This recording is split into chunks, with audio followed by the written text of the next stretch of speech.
Hi guys, I'm going to solve a problem, 10.61, from Young and Freedman's University Physics textbook. A large 16 kilogram roll of paper with radius r equals 18 centimeters rests against the wall and is held in place by a bracket attached to a rod through the center of the roll. The rod turns without friction in the bracket, and the moment of inertia of the paper rod and the rod about the axis is 0.260 kilograms per meter square. The other end of the bracket is attached by a frictionless hinge to the wall such that the bracket makes an angle of 30 degrees with the wall. The weight of the bracket is negligible. The coefficient of kinetic friction between the paper and the wall is mu k equals 0.25, and a constant vertical force F equals 60 newtons is applied to the paper, and the paper unrolls. What is the magnitude of A, the force that the rod exerts on the paper as it unrolls? B, the angular acceleration of the roll. Okay, so the first step to solving part A is to figure out what forces are acting on this whole system.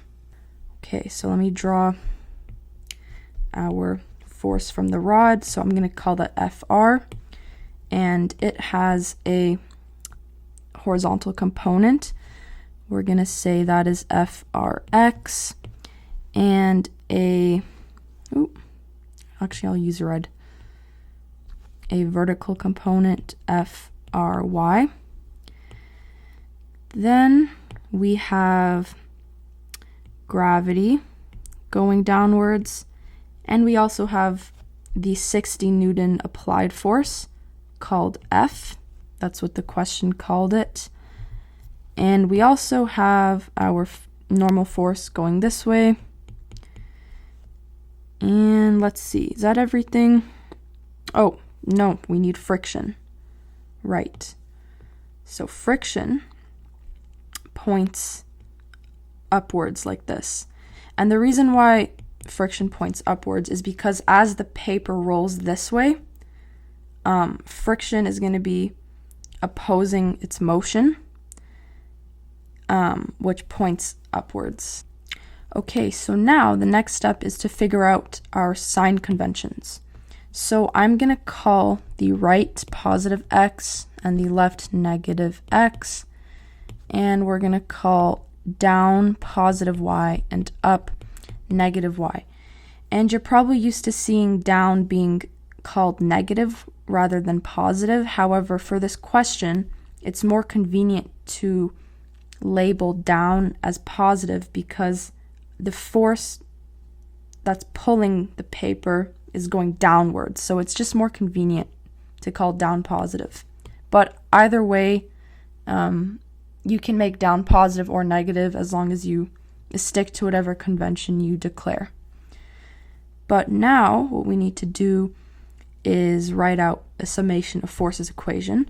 And I'm going to start with my net forces in the y.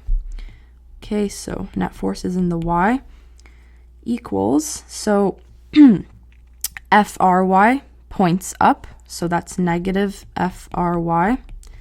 The force of kinetic friction also points up, so that's going to be minus force of kinetic friction. And then we have Fg pointing down plus the applied force also pointing down. Now for our net forces in the x, we have Fn pointing to the right, so positive, minus Frx pointing to the left.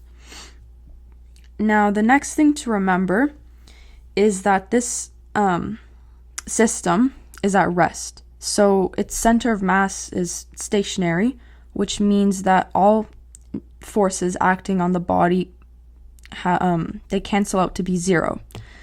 So what we do, knowing that information, so this is Newton's first law, we're going to set both of our equations equal to 0. Okay, so I'm just going to rewrite everything equal to 0.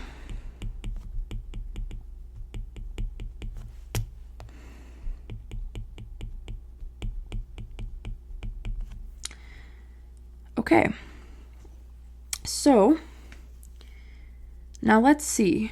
This part of the question asks us for the force that the rod exerts on the paper as it unrolls. So the question is asking us to solve for this vector right here. Now what we need to do is find a way to throw this vector into the equation so that it can be solved for. So let's see what we can do to rewrite this. So let's start with Fry. So if we go back to our free body diagram, okay, we can write Fry in terms of Fr, and we can do that by saying cos 30 equals, so cos is adjacent over hypotenuse, so that's Fry over Fr, which means Fry equals Fr cos 30. And I'm going to take that and I'm going to plug it into here. So we're going to say 0 equals negative Fr cos 30. Okay, time for friction. Let's see. Now friction is equal to mu k Fn. Okay, that's the formula for kinetic friction. Let's see. Fg, that is just mg. Okay, Fg equals mg. And the force going downwards, we have a value for that already, which is 60, but I'm not ready to plug that in, so let's just leave that as F. Okay. Now this Fn here needs to be replaced by other variables, and to do that we're gonna do some stuff with this equation right here. So I can rewrite this equation as Frx equals Fn. Now let's see, Frx in this case, okay, so this vector here, that we can write sine 30 equals Frx over Fr. And what we can do is plug this in for Frx. Okay, so Frx, we're going to plug this one in to here. Okay, so that is Fr sine 30 equals Fn. Now what we're going to do is take this expression and put it into here. Okay, let me just, what the heck? Sorry. Okay, so 0 equals negative Fr cos 30 minus mu k Fr sine 30 plus mg plus F. Okay, so now it's just a matter of rearranging for Fr, and then once we do that, we're going to plug in our variables. Okay, so after rearranging for Fr and plugging everything in, you should get about 219 newtons. So that means that this force here equals 219 newtons. Okay, so now it's time for part B. So in part B, what we need to do is focus on torque. So let me just draw another circle. The first circle was too small, so I'm just going to put it here. And we're going to focus on the torque that's causing the roll of paper to rotate. So the first torque we have comes from the force F, which is 60 newtons, that is pulling downwards like this. Okay, we're going to call this tau 1, and that's from the applied force F. Okay, and our next torque that's acting on the system comes from kinetic friction. So as our roll rotates this way, because it's being pulled, the paper's being pulled, friction is going to act at this point right here, and it's going to oppose that motion. Okay, so friction is going to be acting upwards like this. And the reason why it's acting upwards is because the force, it's opposing the force that's causing the motion. Okay, so if the force causing the motion is going downwards, friction goes upwards. Okay, so our next torque, I'm going to call it tau 2, comes from kinetic friction. Okay, and the overall motion of the roll goes like this. So we're going to call clockwise positive and counterclockwise negative. And we have our radius, which is 0.18 meters. Okay, great. So part B asks us to find the angular acceleration of the roll. And how we're going to find that is we're going to write out a net torque equation and rearrange to solve for angular acceleration. Okay, so net torque equals moment of inertia times angular acceleration. And we also know that the net torque is going to be tau 1 minus tau 2 equals I times alpha. Okay,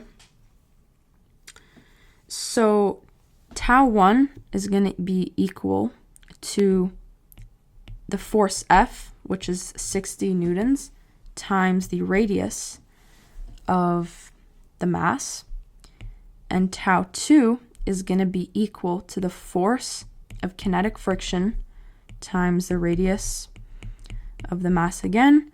So we can factor out the radius just to make our lives easier. Okay. So now we need to plug in something for Fk. Now we haven't solved for the force of kinetic friction explicitly yet.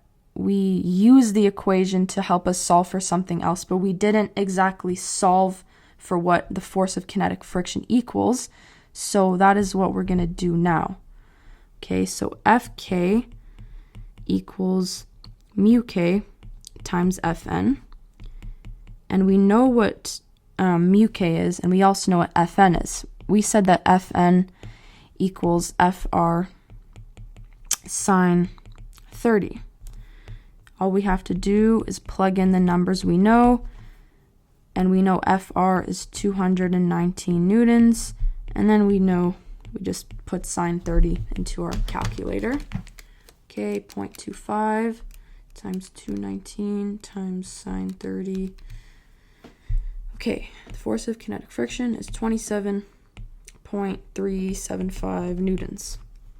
Okay, great. Now I'm just going to plug this into here once I rearrange. Okay, so let's just rearrange for alpha.